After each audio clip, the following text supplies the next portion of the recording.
ഈ മുണ്ടക്കൈ ചൂരൽമല ആ സംഭവം എനിക്ക് തോന്നുന്നത് ഒരുപക്ഷെ ഇത്രയും പണിപ്പെട്ട ഒരു പൊതുപ്രവർത്തനം അവിടെ ഉണ്ടാവില്ല. ഞാനത് താങ്കളെ വളരെ അടുത്ത് നിന്ന് നോക്കിക്കാണുകയായിരുന്നു.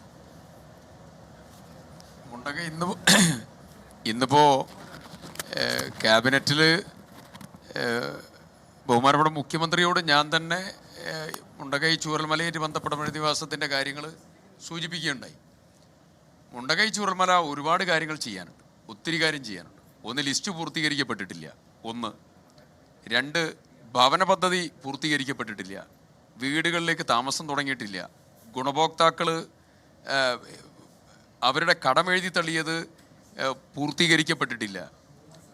അങ്ങനെ തുടങ്ങി നിരവധി മേഖലകളിലുള്ള ആക്ഷേപം നിലനിൽക്കുകയാണ്. അപ്പോൾ ഈ ആക്ഷേപങ്ങൾ മുഴുവൻ ലിസ്റ്റ് ഉൾപ്പെടെ അതിൻ്റെ മാനദണ്ഡം ഉൾപ്പെടെ ചില കാര്യങ്ങളൊക്കെ പരിശോധിക്കപ്പെടേണ്ടതുണ്ട്. പരിശോധിച്ച് ഒന്ന് സ്ട്രക്ചറലാവരുത് പ്രതിവാസം, വീട് മാത്രമല്ല മറ്റുള്ള ഒരുപാട് മേഖലകളുണ്ട്. ആ മേഖലകൾ മുഴുവൻ പൂർത്തീകരിക്കാനുള്ള നടപടിയും സമീപനവും ഗവൺമെൻറ് ഭാഗത്തു നിന്നുണ്ടാവും.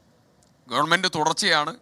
നേരത്തെ വന്ന ഒരുപാട് ഗ്യാപ്പുണ്ട്, മിസ്സിംഗ് ഉണ്ട്. അതെല്ലാം കറക്റ്റ് ചെയ്യാനുള്ള നടപടി ഉണ്ടാവും.